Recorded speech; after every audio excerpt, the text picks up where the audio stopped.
Hello viewers, once again I welcome you on my channel that is New Horizon। इल्म, सच्चाई और बहादुरी से मोहब्बत रखने वालों को एक बार फिर से मेरा सलाम।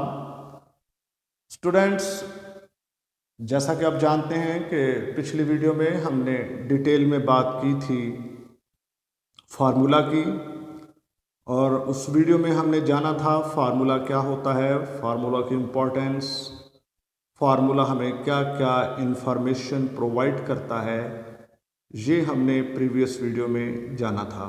और मैं उम्मीद करता हूँ कि इस वीडियो ने आपको यकीनन हेल्प आउट किया होगा। अगर आपने वो वीडियो नहीं देखी तो प्लीज़ उसको पहले देख लीजिए, फिर आप इस वीडियो पे आइएगा।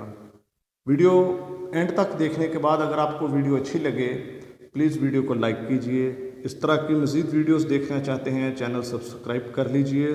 बेल आइकन क्लिक करने के बाद ऑल नोटिफिकेशन का बटन दबा दीजिए। मैं सबसे पहले अपनी वीडियोस आपको सेंड किया करूँगा।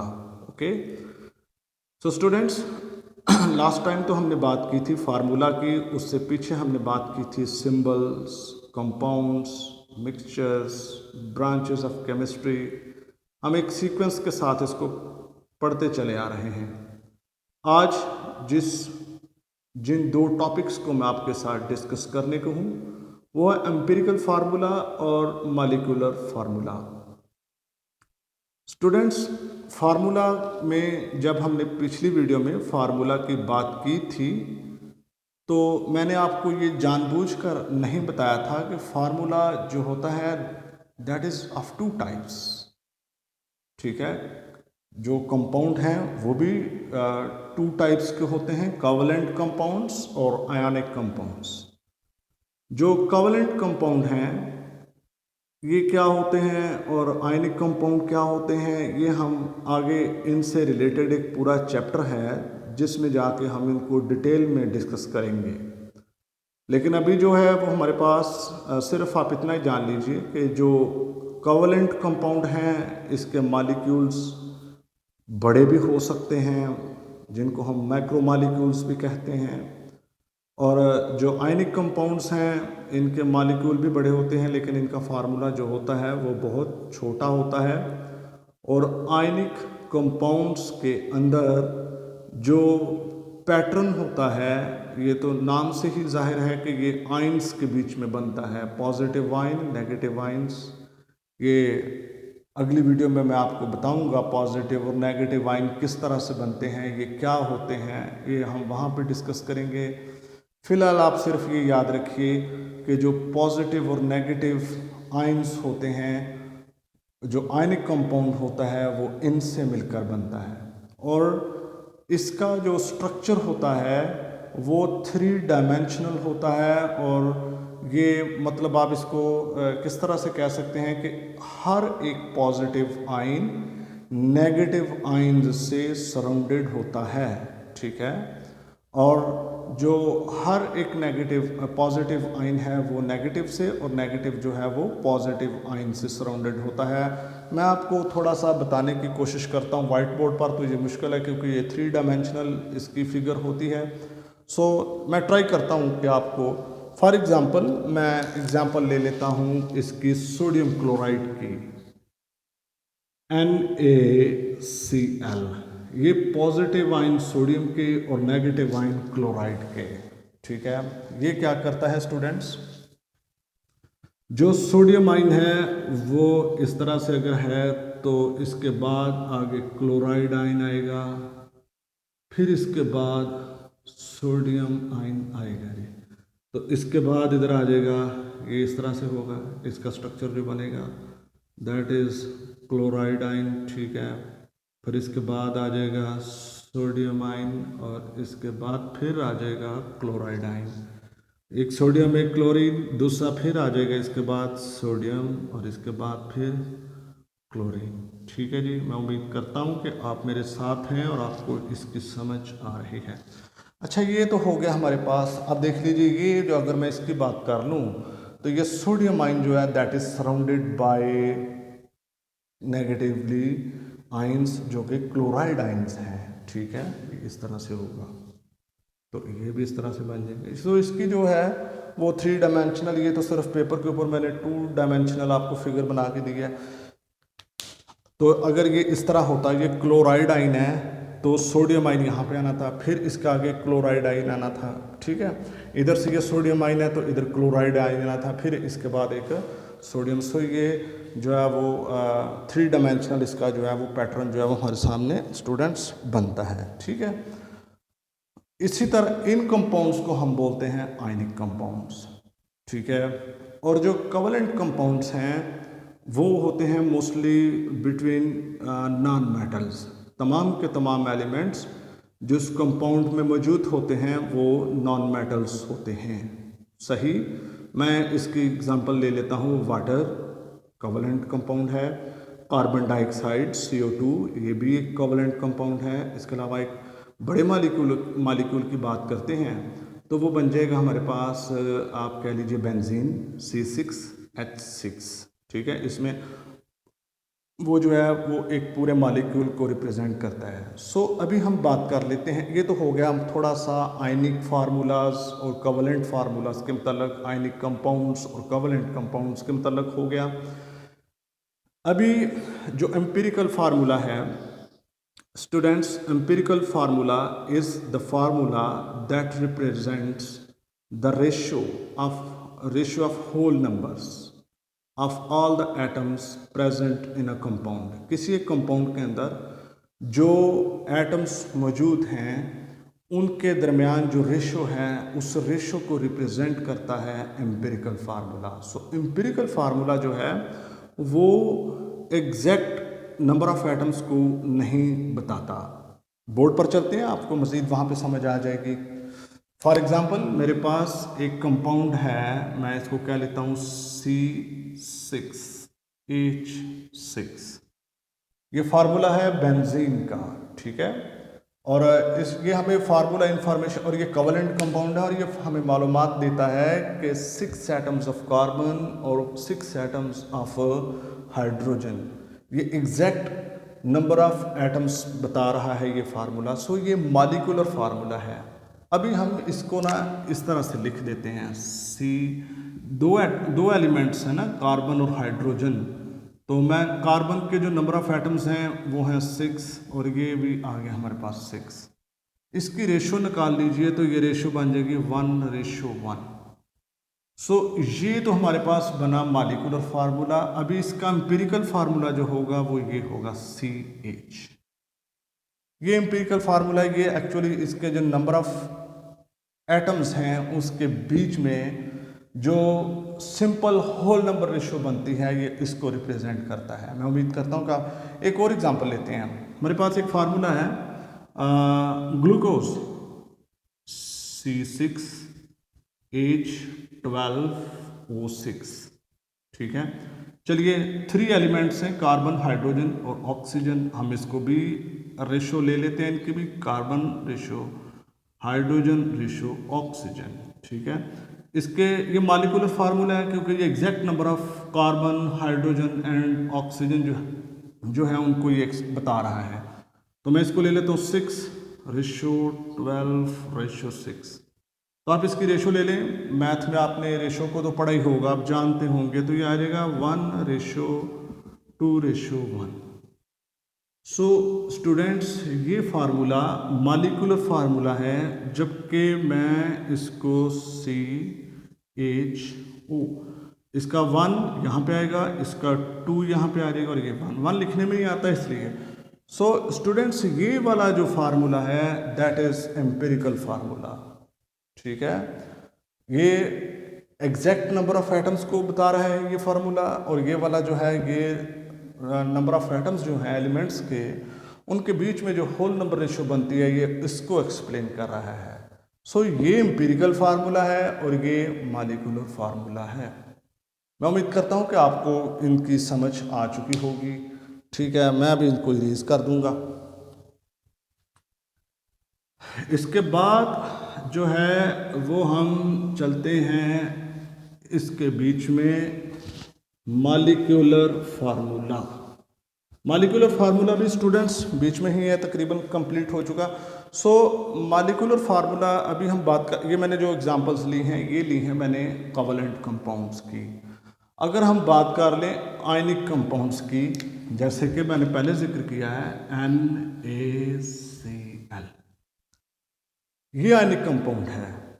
ये पहले ही एम्पिरिकल फार्मूला है, ठीक है। वैसे तो अगर आप उसकी बात करें, जो मैंने पहले आपके सामने वो स्ट्रक्चर बनाया था, उसमें बहुत ज़्यादा नंबर ऑफ सोडियम आइंस हैं और बहुत ज़्यादा नंबर ऑफ क्लोराइड आइंस हैं, ठीक है। तो वो सबको तो हम इकट्ठा करके जिस तरह ग्लूकोज और बेंजीन के केस में हमने लिखा, यहाँ पर तो हम नहीं लिख सकते।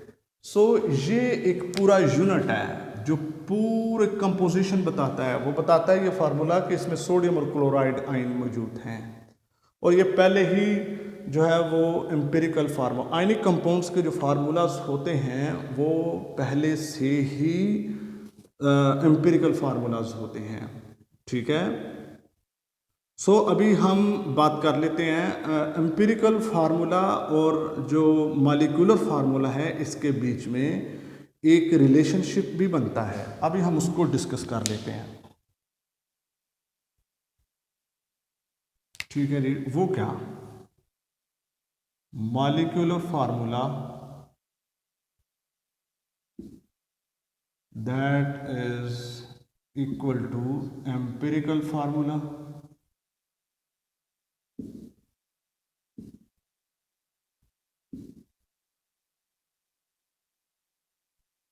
और इसके गिर्द लग जाएगा n।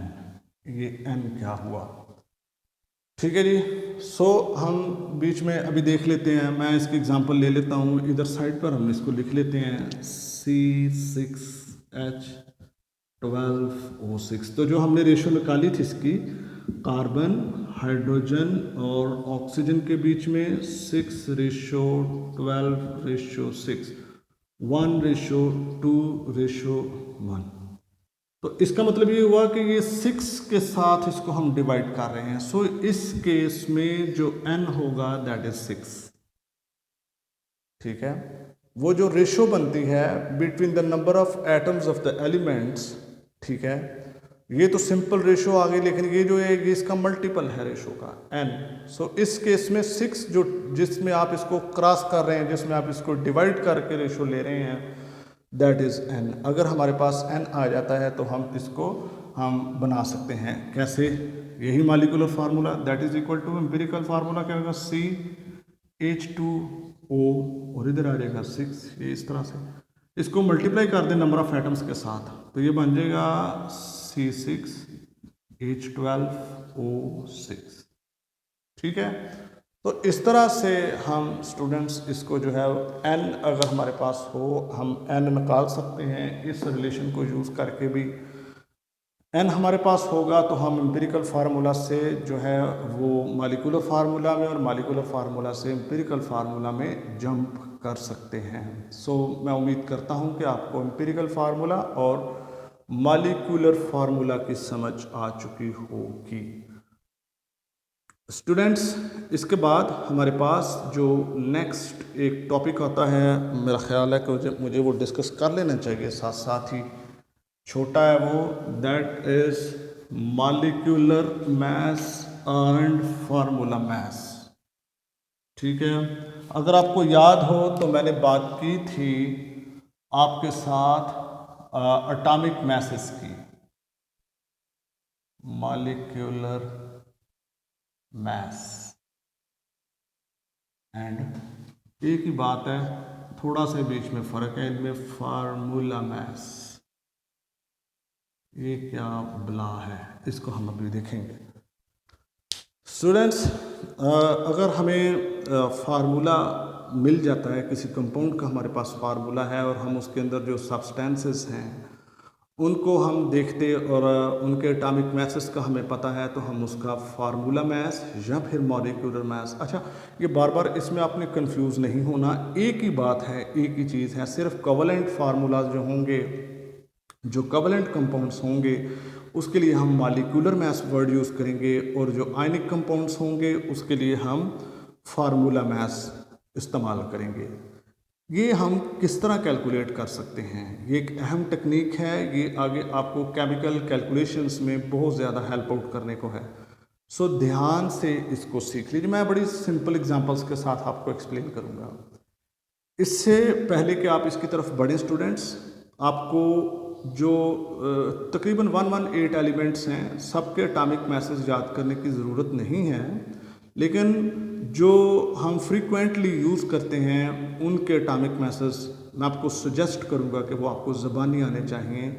वैसे तो न्यूमेरिकल प्रॉब्लम्स में ये आपको गिवन होते हैं, एग्ज़ाम में गिवन होते हैं, लेकिन अगर ये आपको ना भी गिवन हो तो फिर आपको ये ज़बानी इनका पता होना चाहिए, ताकि आप इनको अगर आप हायर लेवल में जब आप केमिस्ट्री के स्टूडेंट होंगे या केमिस्ट्री पढ़ना चाहते हैं तो ये आपको वहाँ पर बहुत ज़्यादा मदद करने को है। अभी हम एक फार्मूला को मैं डिस्कस कर लेता हूँ। मैं छोटा सा फार्मूला लेता हूँ, हाइड वाटर H2O। इसका जो फार्मूला मालिकुलर मैस या फार्मूला, इसके चूँकि कोवलेंट कंपाउंड इसलिए इसके लिए हम मालिकुलर मैस का यूज़ करेंगे। हमें पता है एटॉमिक मैस जो है हाइड्रोजन का दैट इज 1 AMU। अगर आपको AMU का नहीं पता तो मैं पिछली वीडियो में इसको एक्सप्लेन कर चुका हूँ, प्लीज़ इसको वहाँ पर जाकर देख लीजिए। अभी इसका atomic mass of oxygen that is 16 AMU। यही दो एलिमेंट बीच में कंज्यूम हुए हैं, ठीक है, इस फार्मूला में। अभी इनका एटॉमिक मैस का आपको पता होना चाहिए। तो हम इसको कैलकुलेट कैसे करेंगे? फार्मूला के बीच में आप इसको पुट कर दीजिए। हाइड्रोजन के कितने एटम्स हैं? 2, ठीक है। एटॉमिक मैस इसका कितना है? 1, 2 से मल्टीप्लाई कर दीजिए 1 को, प्लस ऑक्सीजन के कितने एटम है? 1 है, उसको लिखने की जरूरत नहीं है, तो इसका ये 16, तो ये जगह 2 + 16 that is equal to 18 AMU atomic mass unit, ठीक है। इसका मतलब ये है कि जो वाटर है इसका मॉलिक्यूलर मैस जो है दैट इज 18 AMU। इस टेक्निक को याद रखिए, इसी की बेस पर हम अगली वीडियोस बनाएंगे। हम एंड की तरफ बढ़ रहे हैं इस चैप्टर को, एंड के हार्डली 2 या 3 वीडियोस बनेगी तो ये चैप्टर ख़त्म होने को है। एक और एग्जांपल ले लेते हैं, हम ग्लूकोज की ही ले लेते हैं। मैं ठीक है, कम से कम 2 एग्जांपल्स और आपके सामने एक्सप्लेन करने हैं। ये जो फार्मूला मैंने वाटर का लिया है, ये किसका है? मॉलिक्यूलर मैस इसको कहेंगे, इसका जो हमने कैलकुलेट किया। अभी निकाल लेते हैं, ये C6H12O6। तो एटॉमिक मैस आप ज़रा इसको खूबसूरत करके लिख सकते हैं कॉपी के ऊपर, आपके पास ये हो। मैं इसको सीधा सीधा आपको बताऊंगा कैलकुलेट किस तरह। जी, नंबर ऑफ कार्बन एटम कितने हैं? 6। इसका एटॉमिक मैस कितना होता है? 12, प्लस आ गया हाइड्रोजन आ गया। हाइड्रोजन के नंबर ऑफ एटम्स कितने हैं? 12। एटॉमिक मैस कितना है? 1, जो कि आपको ज़बानी आना चाहिए। फिर प्लस कर लीजिए। ऑक्सीजन का कितने हैं एटम्स? 6, और एटॉमिक मैस कितना है? 16। इसको जस्ट अब आगे आप कैलकुलेटर से कर लीजिएगा, ठीक है। यह आ जाएगा 72 + 12 + 96, ठीक है। और अभी हम इसको जो है एडअप कर लीजिए। 6 + 2 8 + 2 10, ओके। इधर आ जाएगा 10 11 और 17, तो ये बन जाएगा 18, ठीक हो गया। 180 AMU that is the molecular mass of glucose. इस तरह से इसका मतलब ये हुआ, आपको मेथड तो समझ आ गया ना कि इसको हम किस तरह से कैलकुलेट करते हैं। आपको सिर्फ जानने की ज़रूरत है कि इन एलिमेंट्स के एटॉमिक मैसेस क्या होते हैं। चलिए अभी हम बात कर लेते हैं फार्मूला मैस की। फार्मूला मैस भी वही होगा, लेकिन ये मैंने बताया था कि ये किससे रिलेटेड है? आयनिक कंपाउंड से, ठीक है जी। एक दो आयनिक कंपाउंड्स भी मैं आपको ले देता हूँ। हम बात कर लेते हैं NaCl। मेथड एक ही है, ठीक है। मेथड जो है वो इसका वो एक ही है। अच्छा जी, सोडियम का एटॉमिक मास देख लीजिए, ये होता है 23। मुझे ये चूँकि फ्रीक्वेंटली यूज़ होते हैं इसलिए मैंने ये याद किए हुए, जब मैं स्टूडेंट था। इसका होता है जी 35.5। चूँकि एक एक ही नंबर ऑफ एटम्स है इसलिए इसको इसी तरह से हम लिख देंगे। ऐड अप कर दीजिए 58.5 AMU। मेथड तो एक ही है, तरीका एक ही है इसका, ठीक है। सो ये आया है formula mass of sodium chloride calculate करने का एक तरीका। आप बोलते होंगे, सोच रहे होंगे कि सर आसान आसान से फार्मूला, चले एक बड़े वाला भी ले लेते हैं। अभी हम थोड़ा सा इसको चेंज करते हैं। कैल्शियम कार्बोनेट CaCO3, ठीक है। कैल्शियम का एटॉमिक मास होता है 40। आगे आगे कार्बन, चूंकि इसका एक ही एटम है फार्मूला में, सो एक ही होगा। कार्बन का होगा हमारे पास 12, एक ही है, प्लस ऑक्सीजन के 3 है इसलिए ये, और इसका एटॉमिक मास होता है 16। 40 प्लस 12 प्लस 48, ठीक है जी। तो इसको आप ऐड अप कर लीजिए तो ये आ जाएगा 100 AMU। ये क्या होगा, फार्मूला मास या मॉलिक्यूलर मास? ये फार्मूला मास होगा। फार्मूला मास किसका? कैल्शियम कार्बोनेट का, ठीक है। That is 100 AMU। मैं उम्मीद करता हूँ कि आपको ये फार्मूला मास और मॉलिक्यूलर मास क्या होते हैं, इसको किस तरह कैलकुलेट किया जाता है, हम इसको जो है वो मतलब आप समझ चुके होंगे, आपने ये टेक्निक सीख ली होगी। प्रैक्टिस कीजिए, कुछ और कंपाउंड्स लीजिए, उनके फार्मूलाज लिखिए। एटॉमिक मासेस आपको पीरियोडिक टेबल वाले चैप्टर में से मिल जाएंगे, आप उधर जाके देख सकते हैं इनको। मेरा ख्याल है इससे आगे जो चैप्टर नंबर 1 है, ये सेकंड या थर्ड चैप्टर में ये होगा। पीरियोडिक टेबल वाला जो चैप्टर है उसमें ये आपको पीरियोडिक टेबल में ही एटॉमिक मासेस मिल जाएंगे, ठीक है। उनको देख लीजिए, देखने के बाद कुछ कंपाउंड्स को मुझे याद आ रहा है एक फार्मूला, जस्ट मेरी आंखों के सामने एक दौड़ा, मुझे लगा कि मुझे वो भी बता देना चाहिए। कुछ फार्मूलाज होते हैं इस टाइप के, CaOH ट्वाइस। तो आप सोच रहे होंगे इनका हम क्या करेंगे। इनका तरीकाकार जो होगा स्टूडेंट्स वो ये होगा, कैल्शियम का एटॉमिक मास 40 प्लस इधर आ जाएगा ऑक्सीजन का 16 प्लस हाइड्रोजन का 1, ठीक है। तो इधर ये 2 ऐसे आ जाएगा। 40 प्लस ये 17 इंटू 2, 40 प्लस 34। अब इसको ऐड कर लीजिए, 4 और 7 बन जाएगा ये AMU, ठीक है। इस तरह से हम जिनमें ब्रैकेट्स यूज होती हैं, कैल्शियम हाइड्रोक्साइड ट्वाइस या थराइस का जिक्र जिसमें आता है, उसको हम इस तरह से डील करेंगे। सो मैं उम्मीद करता हूं कि मॉलिक्यूलर मास और फार्मूला मास आपको समझ आ चुका होगा। आप किस तरह कैलकुलेट करेंगे ये भी आपने जान लिया होगा। So thank you for watching. Videos अच्छी लगी हैं, प्लीज़ मेरी वीडियो के नीचे लेफ्ट साइड पर ब्लैक कलर का ये वाला साइन बना होगा, उसको आप हिट करेंगे, वो ब्लू हो जाएगा और मेरी वीडियो लाइक हो जाएगी। आपके लाइक करने का मुझे ये फ़ायदा होगा कि मेरी वीडियो जो है वो YouTube जो है वो उसको रिकमेंड करेगा दूसरे लोगों को देखने के लिए। ये पॉलिसी है YouTube की। सो प्लीज़, अगर मेरी ये एफर्ट आपको कुछ भी थोड़ा सा भी इसने हेल्प आउट किया है तो मेरी वीडियो को लाइक कीजिए। Thank you for watching. Keep learning, keep marching, may God bless you.